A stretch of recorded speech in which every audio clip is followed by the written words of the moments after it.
always listening, and if the children are very, how to say, they spoke too loud, or they have no shiny shoes, maybe they will not receive any gift. You have seen my boots. They are big, green, and nice. Hopefully I will receive something. Dear friends, within our important Student International Conference that is planned to be organized every year in the first week of December, and we place it here because in 5th of December always St. Nicholas comes and brings gifts and some wooden sticks sometimes to all the good children, and I see here so many good children, including myself and Adina. So we decided to organize this important student conference around this date, and we always use this opportunity to celebrate this evening and to present, to also mark an University International Day. We invited here with us some of our international students beside the distinguished guests from abroad, and also other friends are here, our deans, Mr. Dean Adriana Sănică from the Faculty of Horticulture, Vice Dean Adrian Peticilă, other colleagues, Vice Deans from the Faculty of Land Reclamation, but also a representative of our student association. And we decided to present today some celebrations, some customs related to the winter celebration. We'll have also some Romanian carols. Our song group Bucur is preparing for that, and I would like to thank in advance all the colleagues from different countries, I think from 9 countries, that will present some important ways of having fun and celebrate the winter celebration. I will pass the floor to Adina, and she will explain us more details about our program. Enjoy the evening. Thank you.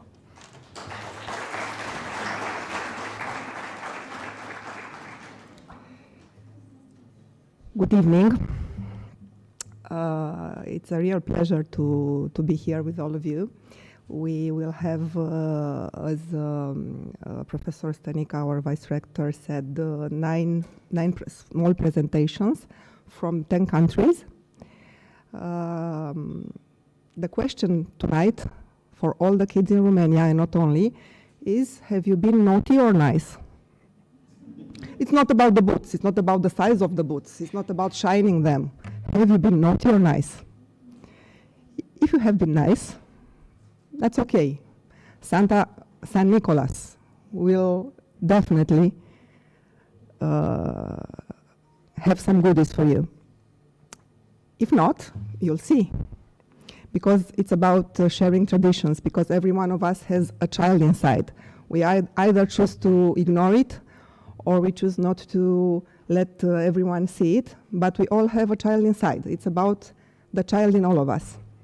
Tonight is about the starting of the holidays, winter holidays in Romania.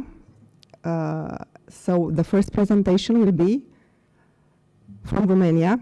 It is my pleasure to invite my newest colleague, Anton Giga, which had an Erasmus scholarship and has recently joined the Erasmus team in our university.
Okay.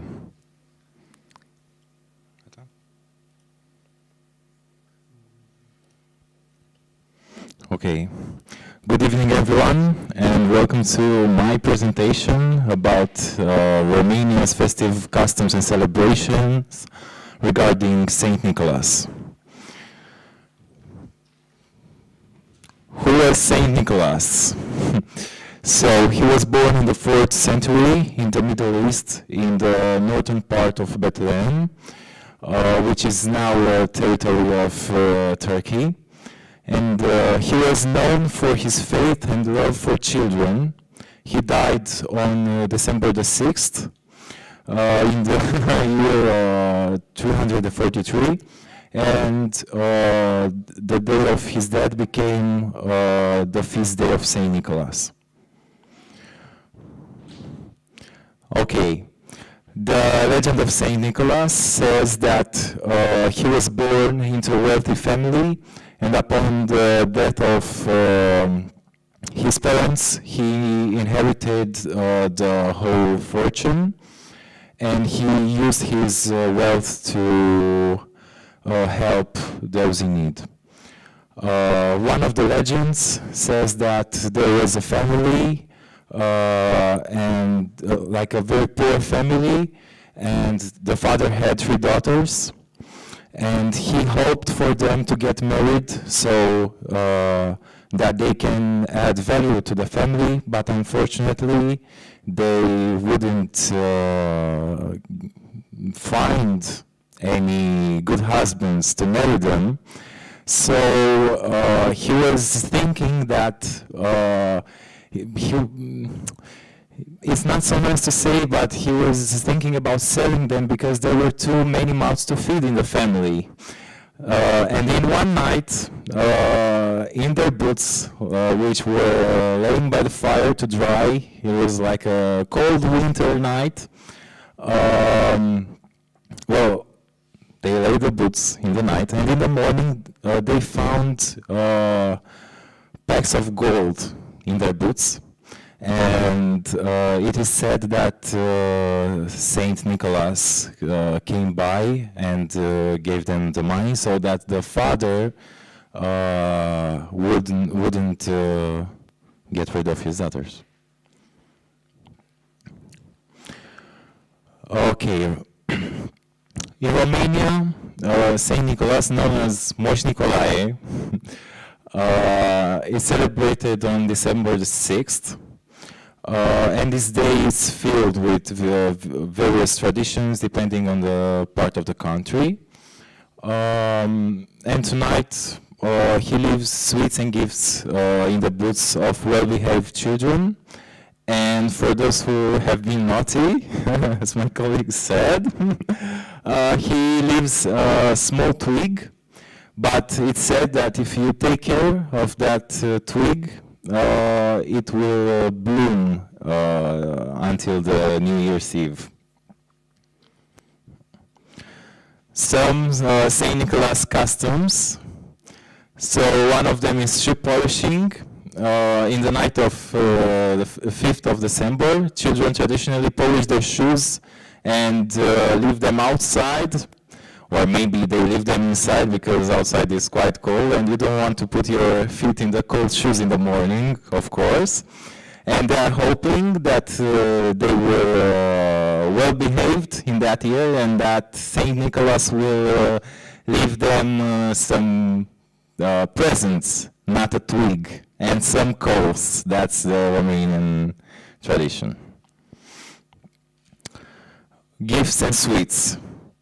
Saint Nicholas is known for bringing gifts and sweets to children who have been well behaved. I already said that, I'm sorry. These gifts can include chocolates, fruits, nuts, and small toys. But Saint Nicholas is more about fruits. Santa is fruits and sweets. Santa is more about toys and all the other stuff. Caroling. Children often go caroling, visiting neighbors and friends to sing traditional carols and share the joy of the season. In some parts of Romania, there are like traditional caroling with all sorts of interesting costumes and yeah. Traditional foods. I know that today you enjoyed some cozonac. So families may gather to enjoy festive foods, including traditional pastries like cozonac or kek. Okay, is the sweet bread that you had today, or okay, and some other seasonal treats like the glass that you see on the left side. Do you have any guesses about what it is? Yes, it is warm wine. And on the right side it's a pretzel, but it's not really visible. Oh, now you can see it. There are pretzels. Acts of kindness. So in the spirit of Saint Nicholas, he was known for his generosity, kindness, and people may perform acts of charity and goodwill during this time. Overall, the Moș Nicolae tradition it's something that it's celebrated with joy and kindness towards, well, children and, as some said before, everyone has children. Everyone is a kid in their soul. And now I prepared for you some traditional carol, which is it's more toward the Christmas, but Christmas it's coming. I need a bit of help here because yes.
So sorry, I will have to speak over it.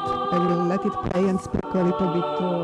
It's very nice, this carol. We all know it very well, we the Romanians, but it's not about us tonight. We have a timing schedule to respect. I was thinking while I was hearing his presentation that parenting evolved very much, because in my time, when I was a child, no one told you that the stick was going to bloom, was supposed to bloom. They said if you have been naughty, you won't receive any sweet, any fruit, you only get a stick for you to be punished with the stick.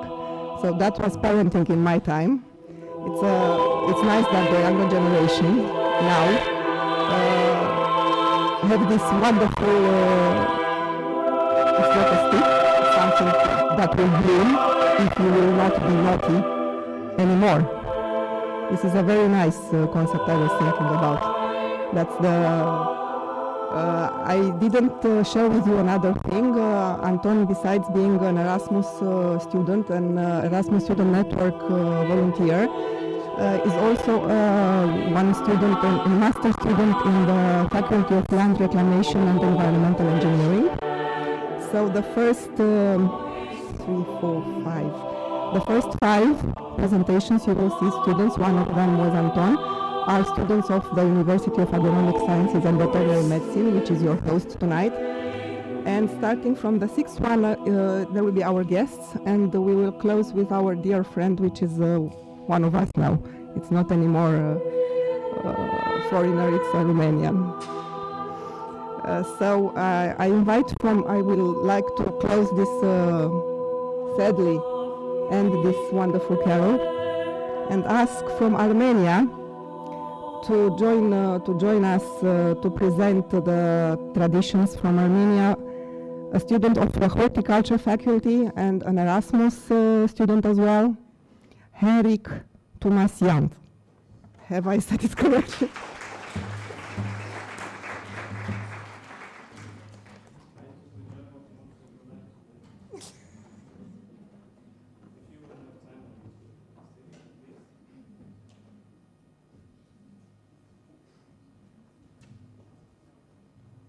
Thank you.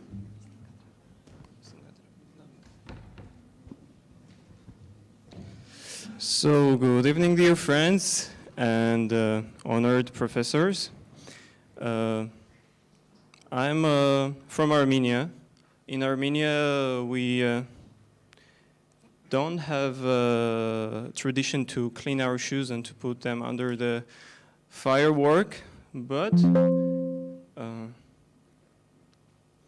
we had another legend.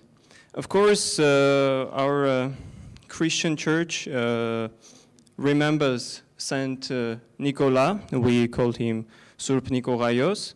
But we, back at the time, we had a similar person, which was Carant Papa. Carant comes from Latin word, calenda.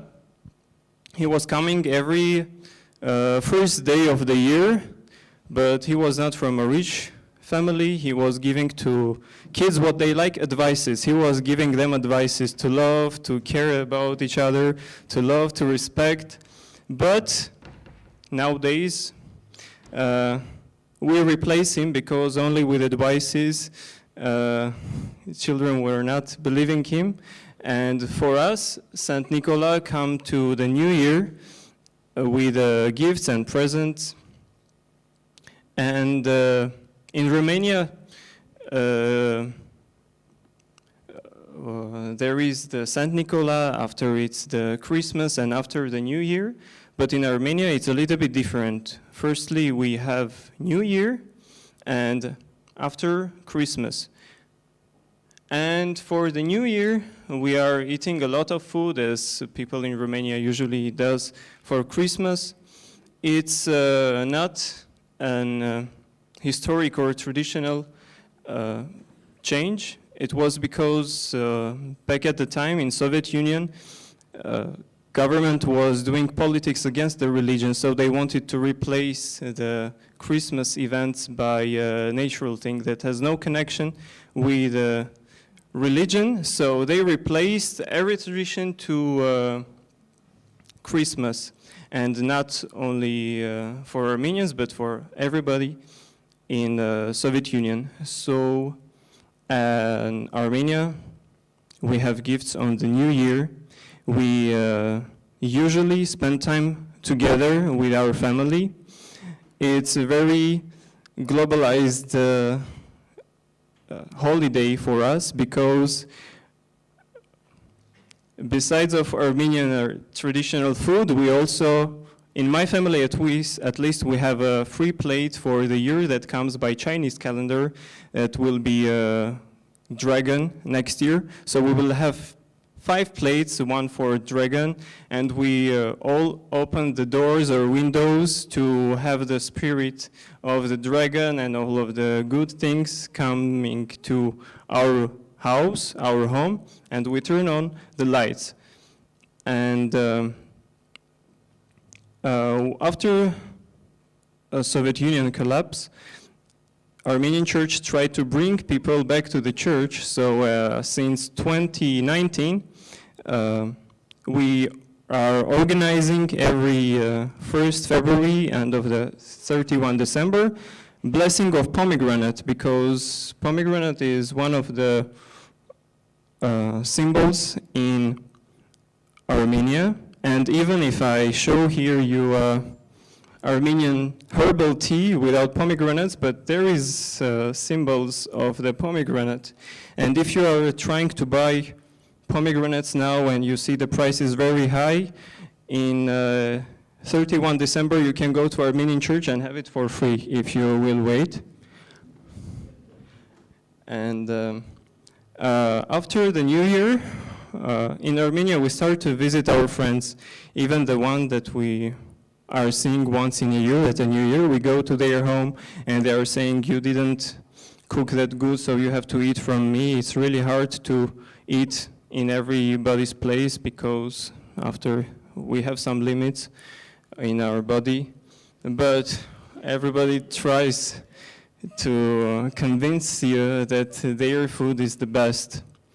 And here comes the church and says, you know what, after 5 days you have the Christmas and you don't need to eat because there will be Christmas.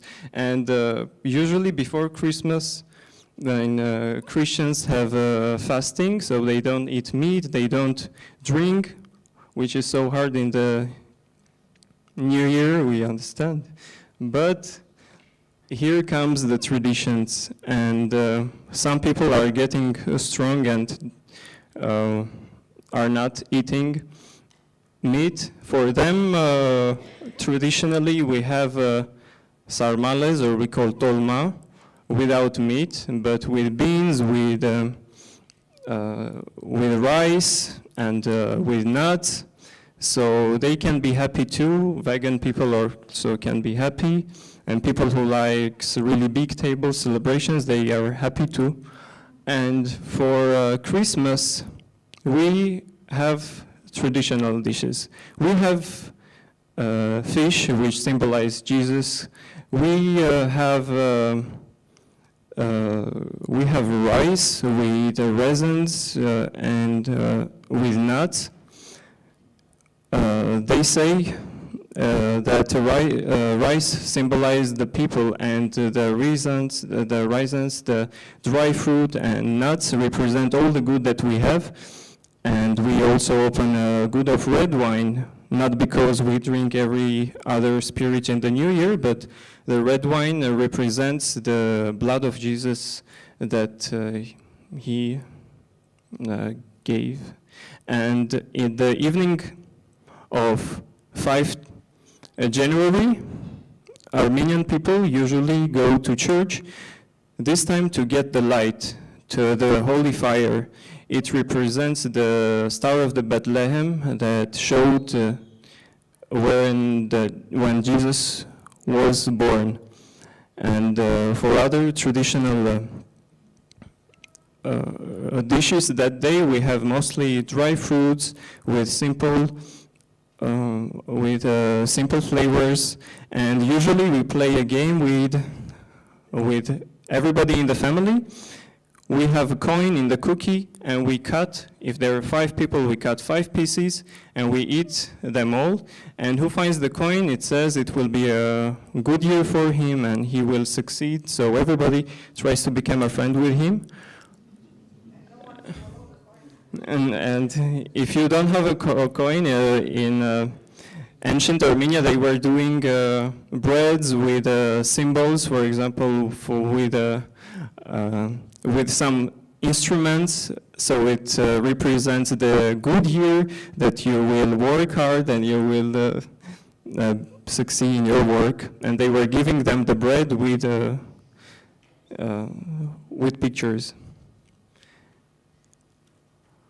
Bun Barekentan is coming after Christmas, but it's also connected somehow with coming of the New Year, because our ancient Armenian believed that they have to let everything bend in the past year and come to the new year with parties, with a lot of good friends. And they were gathering together to do the last party before they will start the 40-day fasten before the Easter. The importance of this celebration, of this holiday, is that people have their last chance to eat what is the rest after Christmas and New Year. After it will be the waste.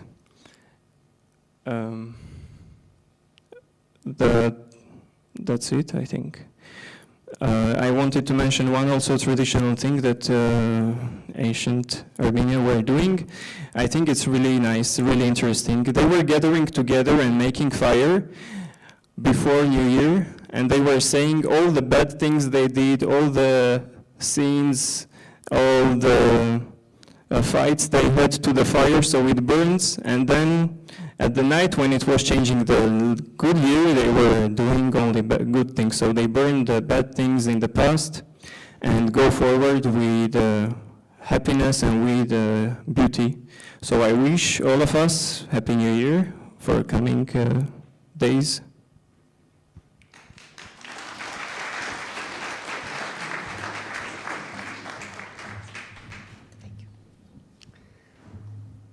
Thank you so much for a wonderful presentation. I was thinking while I was hearing his presentation that we are in a hurry, but it's a pity to hurry you all because it's wonderful to hear, to hear all of you. And I was looking at not only at Anton, at Henrik.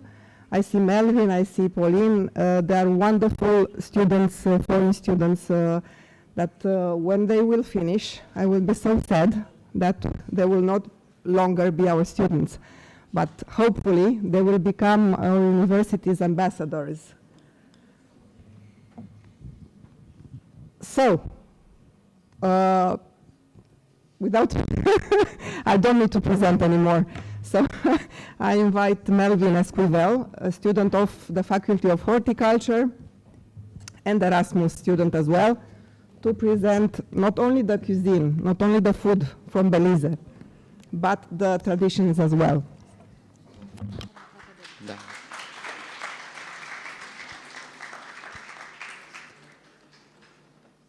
Good evening, everyone. My name is Melvin Esquivel. I'm from Belize in the Caribbean region. I am a fourth-year student.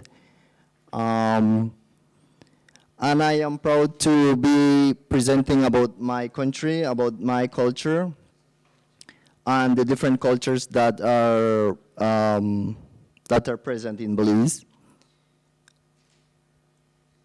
And first of all, where is Belize? It's in Central America, close to the Caribbean region. Although we are in Central America, we are more familiar, we belong to the Caribbean family. And due to the fact that we have a similar history with the other Caribbean nations. And our language is English due to the that we were colonized by the British Empire. And other widely spoken languages are Belizean Creole, Garifuna, and Mayan, which are the native people from Belize, and Spanish as well. The climate is subtropical with warm temperatures throughout the year. And Christmas, what do we do for Christmas in Belize? Well, we have this dancing called Junkanu, which is danced by the Garifuna culture. The Junkanu dance gives Belizeans an opportunity to dress up in masks and feathers as they parade, sing, and dance through the streets on Christmas Day. And they go from block to block, and the neighbors from their houses offer them sweets, fruits, and the dancers would then give it to the children after they finish dancing. So this culture is the Garifuna culture. which was brought by from the island of St. Vincent in the Caribbean, and they settled in Belize way back. And also we have the boat parades, because we are close to the Caribbean Sea. Christmas is celebrated with a uniquely Belizean twist with boat parades, hundreds of boats decorated in their holiday, passed by crowds of well-wishers, and the beautiful decorated boat wins a prize. And also I'll be presenting about Belizean food. This is the hudud, also from the Garifuna culture. And this dish is a fish and a coconut stew with green and ripe plantains called fufu. And it's the most famous dish of the Garifuna people in Belize. So, yeah. And this is how it looks. And usually we, the Belizeans, eat it with hot habanero sauce or pepper. Without pepper, I mean, yeah, we don't eat. We also have the black dinner. This is a mixture of culture from the mestizo, chimole or black dinner, with Mayan and mestizo roots, and with the Garifuna culture as well. It's a soul-warming combination of chicken, vegetables, and spices, resulting in a spicy, smoky, and powerful flavor. Some of the ingredients include black recado, tomatoes, garlic, and other spices. And dukunu, I think this is mostly, I would say, close to the mamaliga here in Romania. This popular dish in Belize has African origins and is also called Belizean tamales. And dukunu is made from corn flour, coconut milk, brown sugar, butter, and spices, added to boiling water and wrapped in plantain or corn leaves. And this is how it looks. And yeah. And we have this is a bit exotic. This is the royal rat meal, so gibnut dish. Her Majesty Queen Elizabeth II, decades ago, when she visited Belize for the first time, was served a dish that was and is considered a Belizean delicacy. And this dish was gibnut. In other words, as you can see in the picture, it's a large rodent that is often eaten in stewed alongside main dishes such as rice and beans. Since then, the rodent has been called the royal rat, which is the correct name is aguripaka. So if you want to taste royal rat in Belize, you can also do so from June to November. From December to May, royal rat hunting is not allowed to protect the species and also to protect the Belizean ecosystem. And here is a recipe which you can try. And the last one is the meat pies. Meat pies are always a special treat. It is said to be legacy of the British occupation of Belize. And meat pies are prepared from beef, seasoned with hot peppers.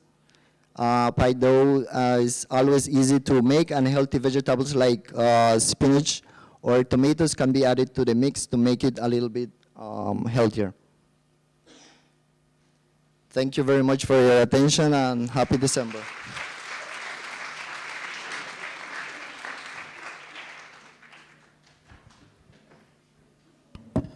Thank you so much, Melvin. I take the chance to thank you all. You all took the time to do these slides for us, to enjoy and to share your traditions.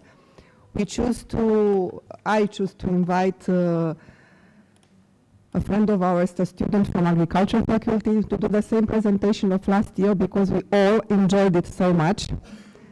And so for the ones you attended last year celebration, you will see again, I'm sure you forgot about it. But for the ones who didn't have the chance, I invite Christ Paulini Baca from the Republic of Congo, because you will see why I say the Republic of Congo. And I hope this nice, colorful jacket of yours is a traditional one. Yes, ma'am. Okay.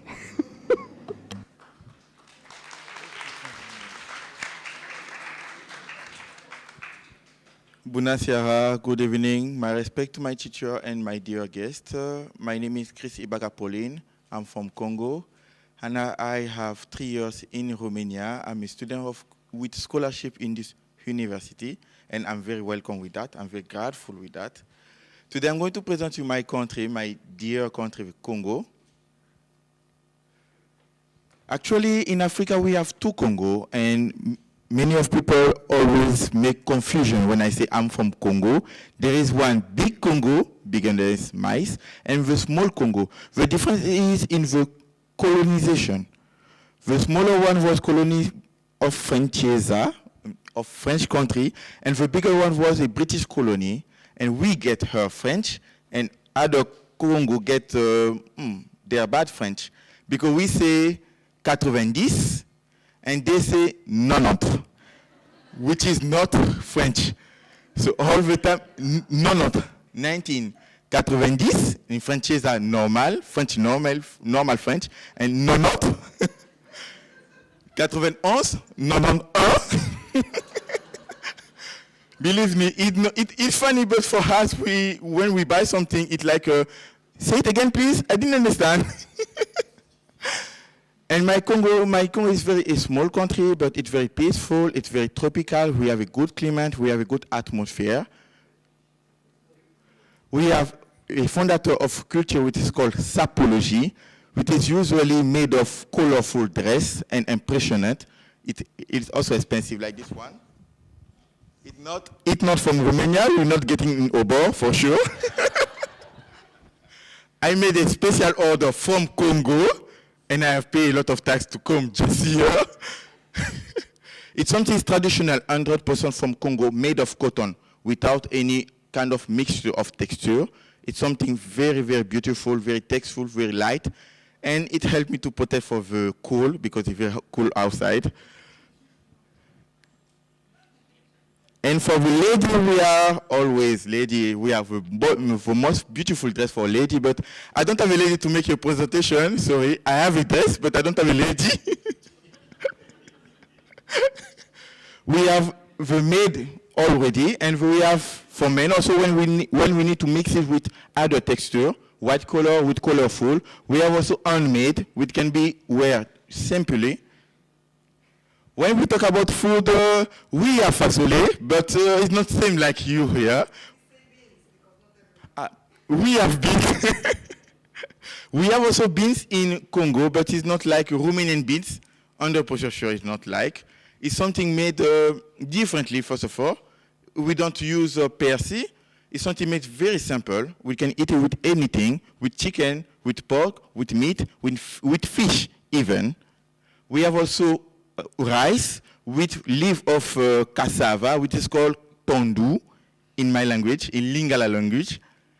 We have also oreis, but cooked differently from here. We have what Romanian call gratar.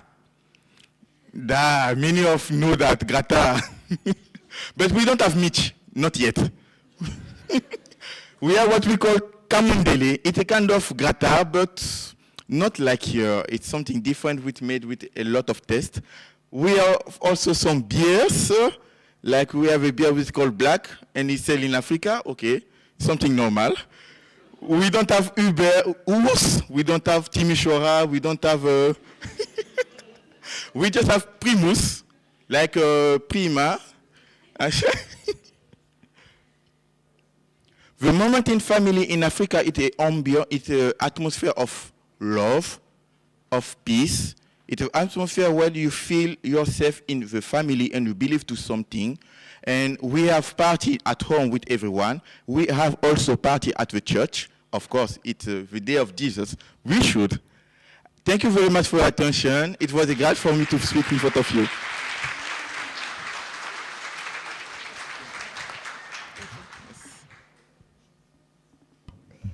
Thank you so much.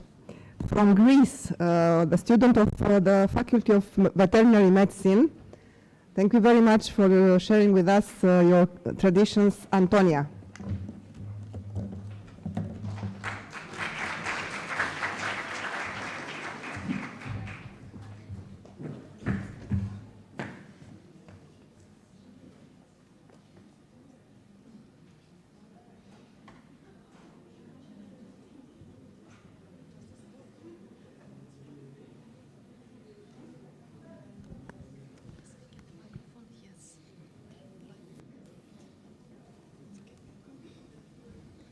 Hi, everyone. So I'm from Greece, but especially I'm from an island of Greece called Crete. It's the down one. I will speak to you about some of our customs that we have there. Okay, so the most important difference between Greek Christmas and the rest of Europe, especially in the islands of Greece, like Crete, until recently, people used to decorate boats for Christmas instead of trees, with lights and Christmas jewels. This tradition is especially prevalent in communities with strong ties to maritime activities. So all the islands, because they were in connection with the sea, we used to decorate boats. Okay. In Christmas Eve morning, the kids, as my colleague said here in Romania as well, kids would go out in groups and knock the doors of neighbors and families to sing the Christmas carols with musical instruments or these metallic triangles with a little stick. They sing about the coming of Jesus. In return, they get from the owner of the house a treat or some money. In the older times, they used to get a small traditional sweet or a bottle of olive oil was custom. Traditionally, Orthodox Christians will fast. That means they don't consume meat, or for the stricter ones, not even olive oil or cheese, and etc., until Christmas Eve. In Crete specifically, on Christmas Eve, every family would slaughter a pig, I think in Romania as well, right? Part of which they would consume on Christmas Day to break the fast. And they would utilize the whole animal for various foods or activities. For example, I have a story. I remember my grandfather saying that they used the urinary bladder of the pig. They would blow it with air for the little kids to play football with. I don't know if you wanted to know that. On Christmas Day, families gather together to eat with a festive spirit, usually accompanied with traditional Cretan music and dance. Some foods of Christmas, some sweets actually, include melomakarona, which are these things, the first picture. Kourabiedes are like cookies with sugar on top. Xerotigana, which are paste fried in olive oil, and some other foods like this. For the New Year's, actually in Greece, people exchange gifts on New Year's Eve at night instead of Christmas, associated with Saint Basil, who was an Orthodox saint from Caesarea, today's Cappadocia, that used to spread gifts and gifted his whole fortune to the poor as a priest. He was the head of the church in that area at that time. He's celebrating on January 1st, and he's teaching us through the time simplicity and being gentle. Also on New Year's Eve, children will sing New Year's carols. They're different carols from the Christmas ones that speak about good luck for the new year and the coming of Saint Basil. I will play for you the traditional Cretan carols. And here is the first 4 or 5 lines translated to English, so you're not completely lost about what you're seeing.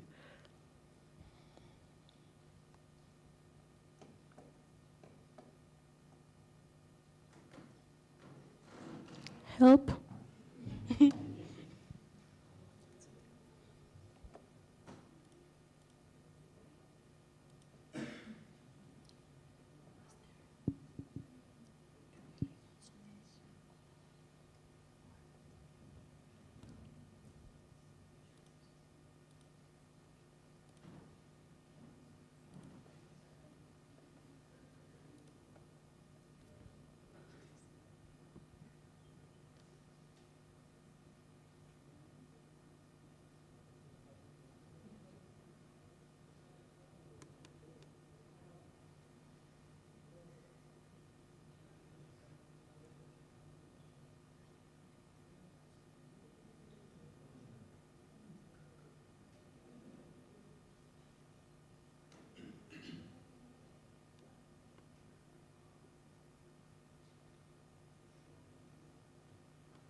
Okay.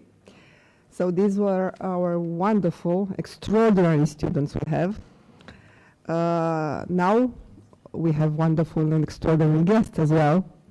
So it is my pleasure to invite here two ladies from Benin, Geroxie and Josiane.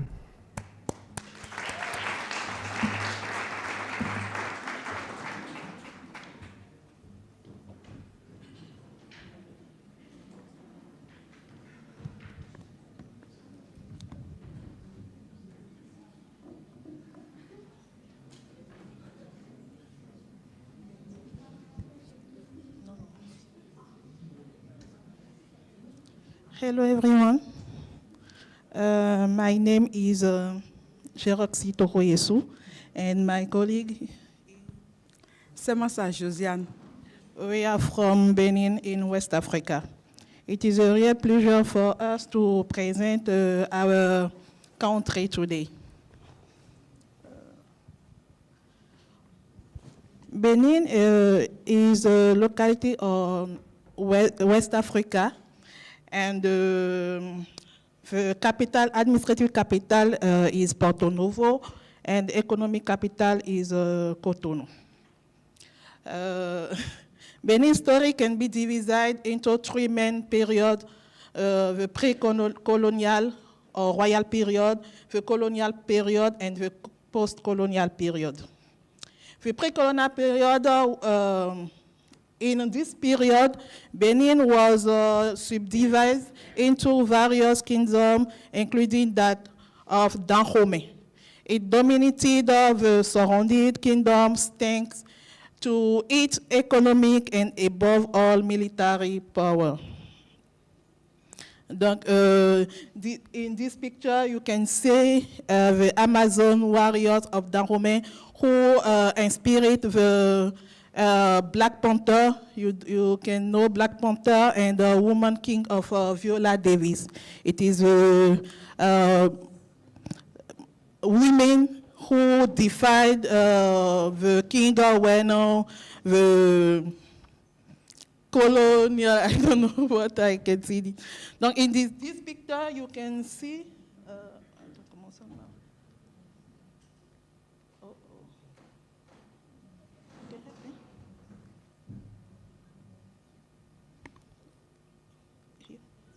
okay. Here you can see Queen Mother of Dahomey. Her name is Yaocha. I lived here. The economy of Benin is the primary sector. It focuses on the production and export of agricultural raw materials, mainly cotton, fiber, cashew nut, pineapples, and such oil seeds. Benin has a rich tradition with centuries of cultural and religious diversity. It is a bastion of Vodou. People attach great importance to spirituality and religious practice, whether endogenous or Western. Is an important element in the daily life and harmony of the Beninese people. In this picture, you can see the, oh, sorry. They call them the revenant. It is I don't know what I can say in English, but it is a deaf person can, like Jesus. It is, in this picture, you can see our dance. Donc, so teke, zenli, gogo, rhythm, and the dance of Vodouci here. Benin's craft heritage also includes women, long clothes, tabla, we call them tabla, head knotting, and the use of beds. Where you can visit when you come to Benin, we have the Amazon Square. who represent the Amazon, the first women king, I can tell him. His name is Tassi Hongbe. It is the second highest representation in Africa. And you can visit Wida Piton Temple here. Okay, here. The Black River of Adra, the Lac City of Ganvier, Eka, Venice of Africa. It is the village who the habitation is on pilotis. Okay. The cascade of Tanungu, it is a mountain, and the national park of Panjari. On Christmas or other celebration, we eat many foods like this. Her name is agun.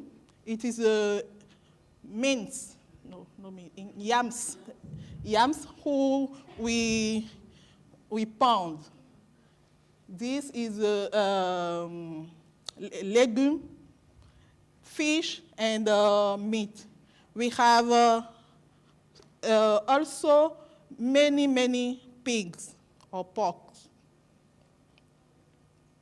The celebrity who I can present for you is Angelique Kidjo, Jonas Pedro, Jimon Wusu, and others.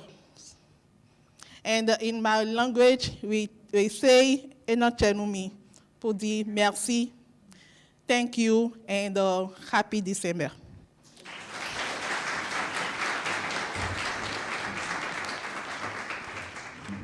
Thank you so much, Roxy and Josiane.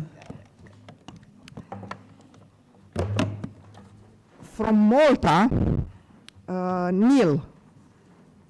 It's a participant of the, a guest of ours, participant in the students' conference, One Health Students' Conference.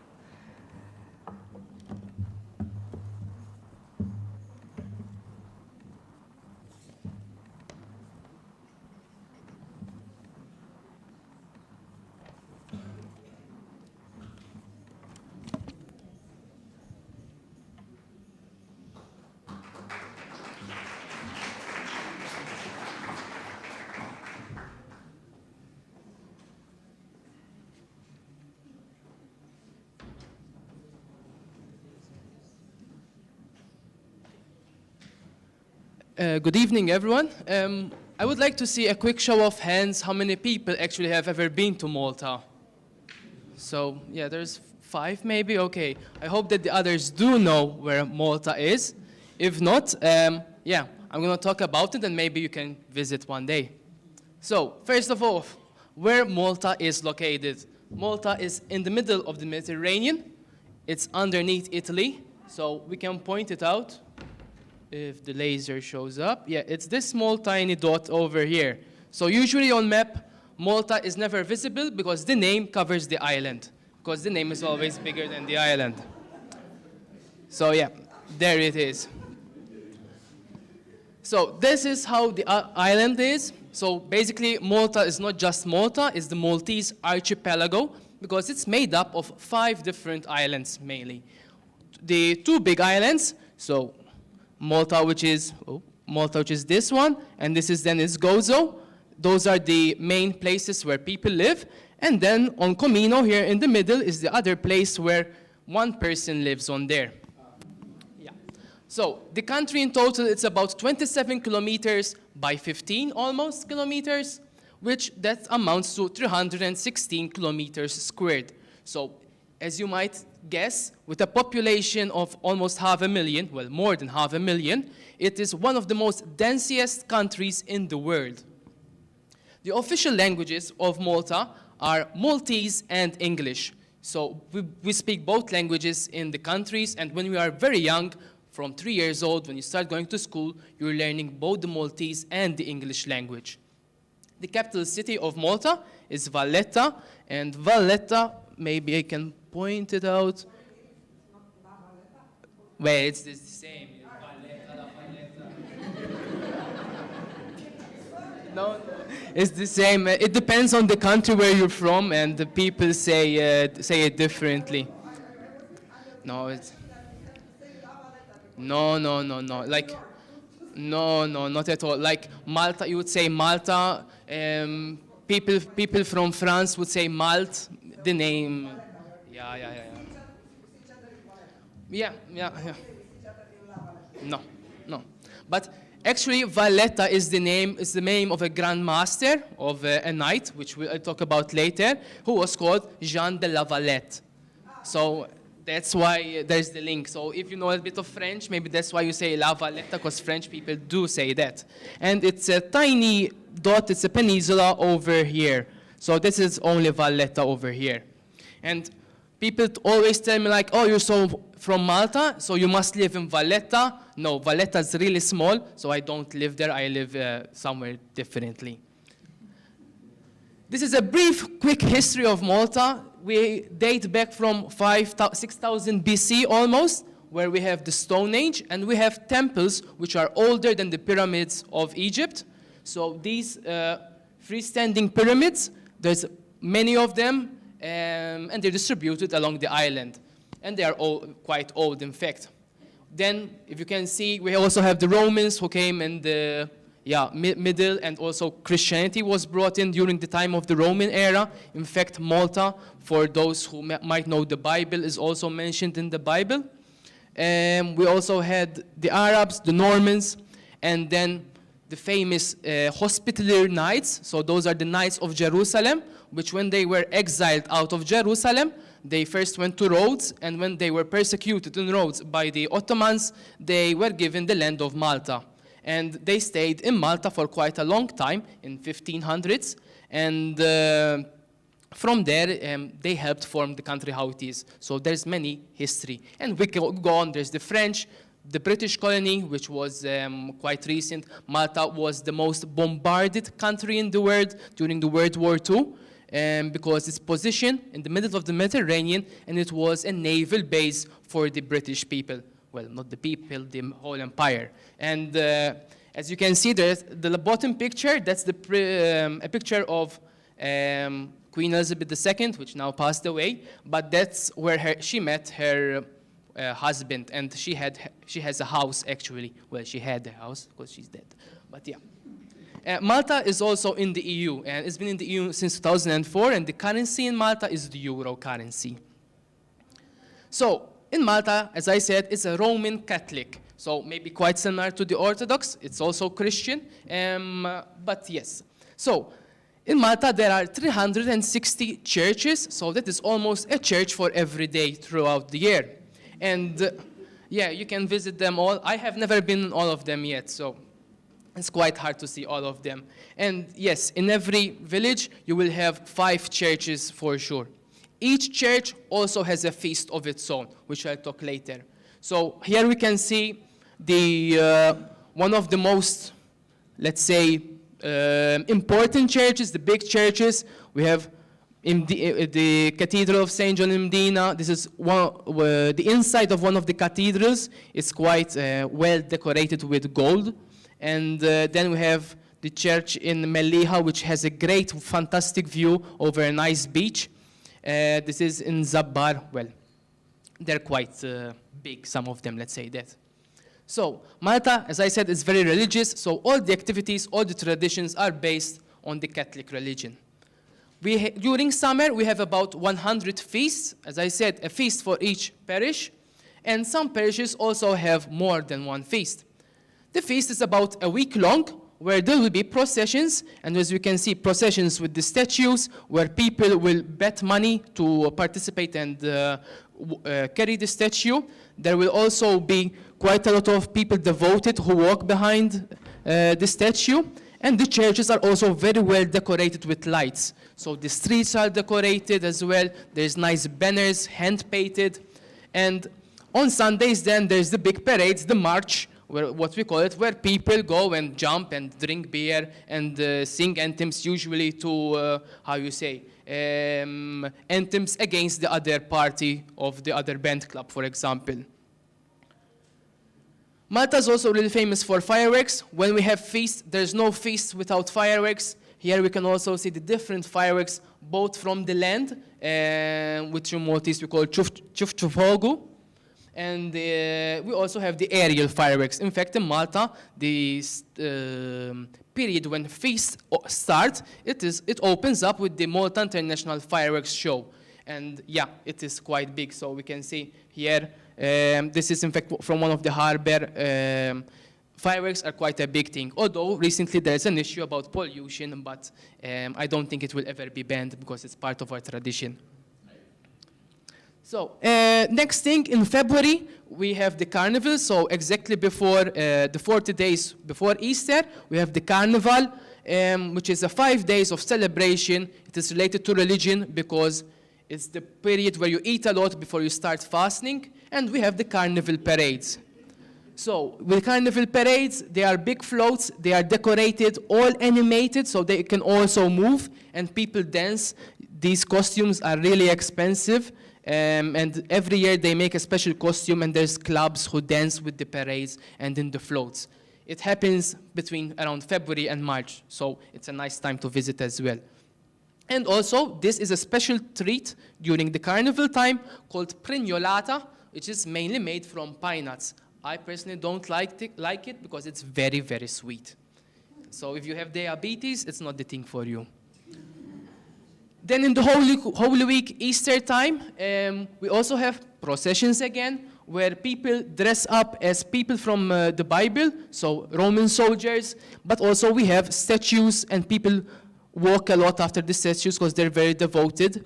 And then on Easter, there's the running with Christ, the risen Lord. So they have the statue and they have one long road and they run with the statue. It is quite the tradition.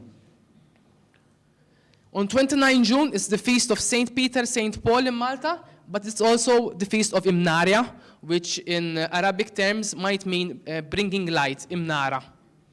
And it is a folklore festival where there is animal demonstration, and here, this cow, it's not 100% pure Maltese, but it's similar to the Maltese breed. But of course, there's other cows like the Holstein Friesian over there.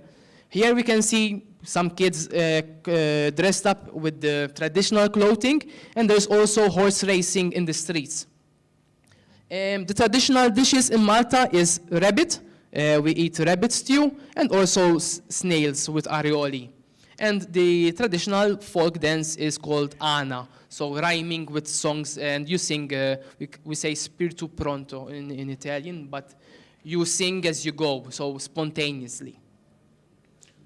Next, Christmas time. In Malta, Christmas is very decorated. We have lights everywhere. There's competitions even for the most decorated streets in Malta, but there's also, again, related to religion, the custom of making cribs. So people make cribs with their own hands, either from rocks or from carta pesta, so from paper, and they make a thick structure, and they make the whole cribs to reenact the life which happened during the Christmas time. If you visit Malta during this time, there's a lot of exhibitions showing cribs. And of course, there's also live cribs. So there's a small area in a small village as well, where people reenact, dress up as people from the Bible to reenact the life, the birth of Jesus. And there's also processions and singing on Christmas Day with baby Jesus statue, where children walk with the statue and sing carol songs related to the birth of child. I think this is the last slide. This is all the food and sweets which you can eat in Malta. We have the pastizzi, which is with cheese. We have the ftira, which is a type of local bread with beans, tuna. Then there's the local pizza, timpana, which is baked pasta. The local cheese, jbeinet from sheep. Then we have, this is the Christmas sweets. We have a Christmas cake made with bread. And then this is called talasa, which is called honey rings in English, made from honey mainly. And then there's the nougat at the bottom, the Maltese nougat, but I also saw that you also have nougat here, so maybe they might taste similar, but yeah, it's Maltese nougat, so it's different for sure. Yeah, that's all. If you would like to visit Malta maybe one day, feel free to contact me, and yeah, that's all.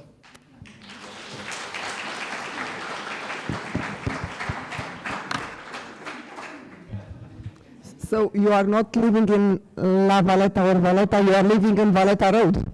I'm living in Valletta Road. Oh! So, and it's not La Valletta, and you spell Valletta with double L and double T. Yeah. This is the thing to... Thank you so much, Neil. So the last but one, from South Africa, I invite Moses from the University of Mpumalanga.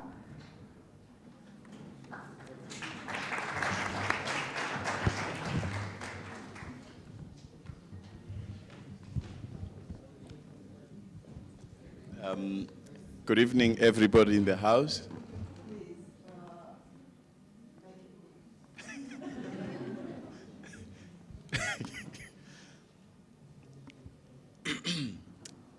Good evening in the house. I'll present to you about the history, customs, and traditions of the Swati people.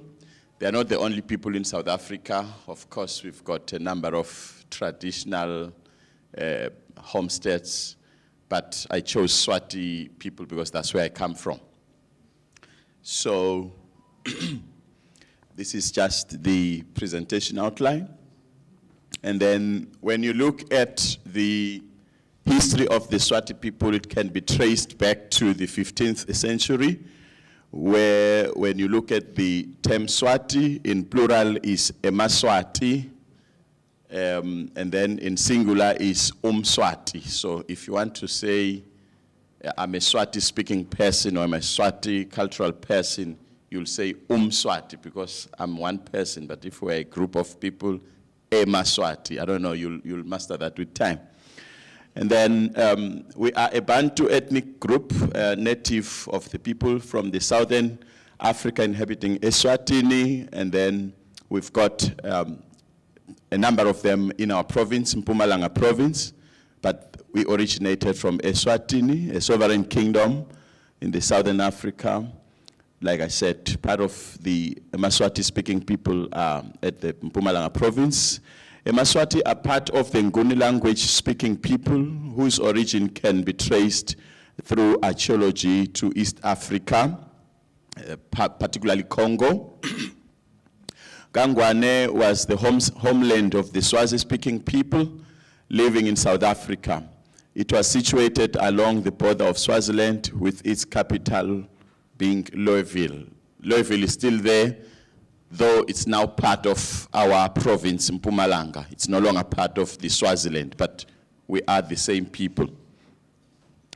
In 1984, it was granted self-governance, and in 1994, it was then integrated into South Africa, like the other 9 homelands, and it became part of the Mpumalanga province. This homeland was one of the latest independent homelands in South Africa. The Swati-speaking people speak Siswati, and it's related to isiXhosa, isiZulu, isiNdebele, but it's a separate language within the 12 South African languages. It is estimated at around 2.4 million of the people who speak this language in South Africa, and then we use it for verbal communication and and written communication, so we can write and speak. This ethnic group has maintained its belief to date, never affected by the colonial rule. One of the most resistant traditionals or traditional ethnic groups to resist colonialism in terms of dress code and other stuff. Ngwane the second, sithi ke Ngwane wesibili. So I wrote there Ngwane the second, but when we speak in our culture, we say Ngwane wesibili. So he's a king known to be the first king. He united the ethnic group and ensured everyone lived in harmony. Many praises were sung to his honor. This community believes in the supreme being called Mvelingandi. Mvelingandi is believed to have created the earth. He's worshipped by this community. However, sacrifices are not made direct to him because it is believed he is too remote from the people. Therefore, this ethnic group also believe in ancestral spirits, which we also call emadloti, whom believe that they are close to uMvelinqandi. So uMvelinqandi might be there, but these ancestral spirits are closer to the Mvelinqandi, who is God in English, and can intercede. The emadloti can intercede to Mvelinqandi on their behalf. And then let me run to the major religious holidays in these communities, the Inwala, or the first fruit ceremony, which is linked to Christmas, and then Umhlanga, or the Reed Dance Day. So let me take a minute to explain to you the Inwala and the Reed Day. Inwala, like I said, it's linked to Christmas. It's called the first fruit in English. It's where people make their harvest from whatever crops that they would have planted, and then they take their first harvest to the king. So when the king have tasted the harvest, like have consumed part of the produce, then all the people can now enjoy their harvest without any interruptions. So they can't start enjoying the harvest without the king having tested. Sikbita ngesintu kuvula indlela. You can ask me outside, what does that mean? And then we've got Umhlanga, or the reed dance. So because Inwala comes after the reed dance, so then when we do Inwala, it takes 3 weeks, the first fruit. It's a 3-week period, kind of a festival. But Inwala is 8 days. So it takes place around the last week of August. So it also crosses to the first week of September, just a few days of September. Then they the young ladies collect reeds. Maybe I've got a slide on that. Yes, this. Young ladies will collect reeds to build or to rebuild the broken walls of the traditional home where the first fruit would have to be put. So it comes before the first fruit because they must prepare the place where the first fruits will come and be placed.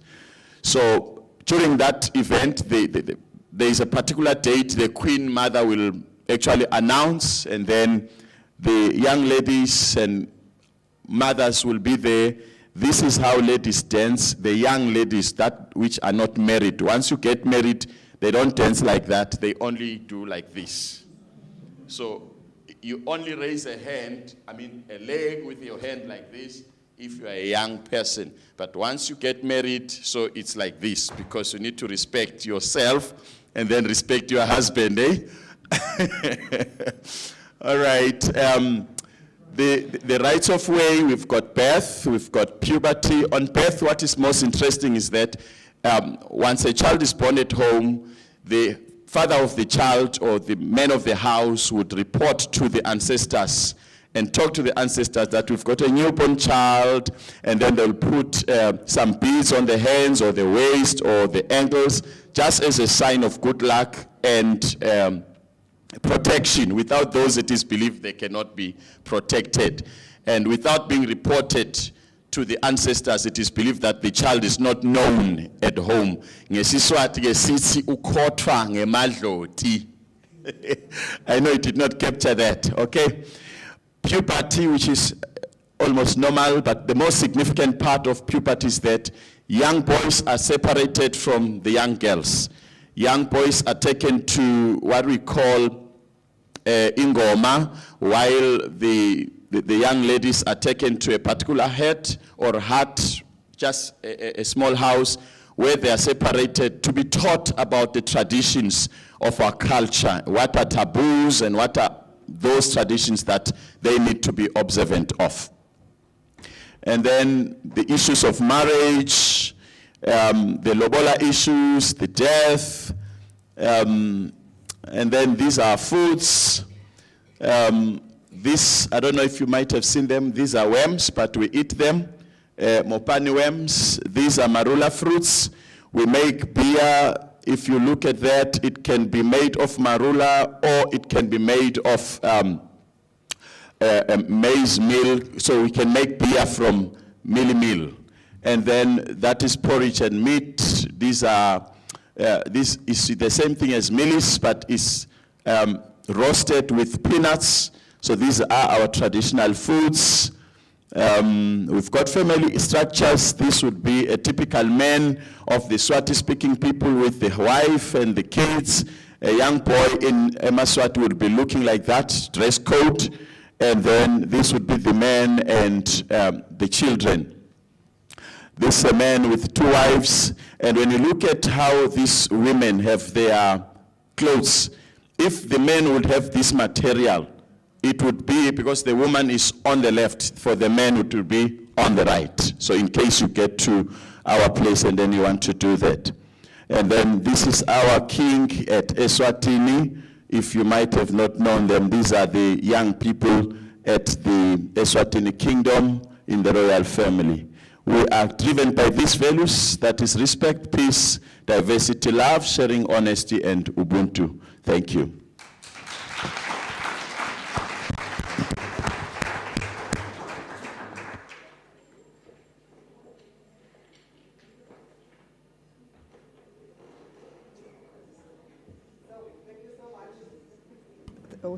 Thank you so much, Moses. We decided to leave the last presentation for next year because it's late and we want to enjoy this evening together. And well, basically, have you been naughty or nice? This is the moment to discover. And I invite all of you. Go. Invite them, please. So to go outside and to really discover if you have been naughty or nice.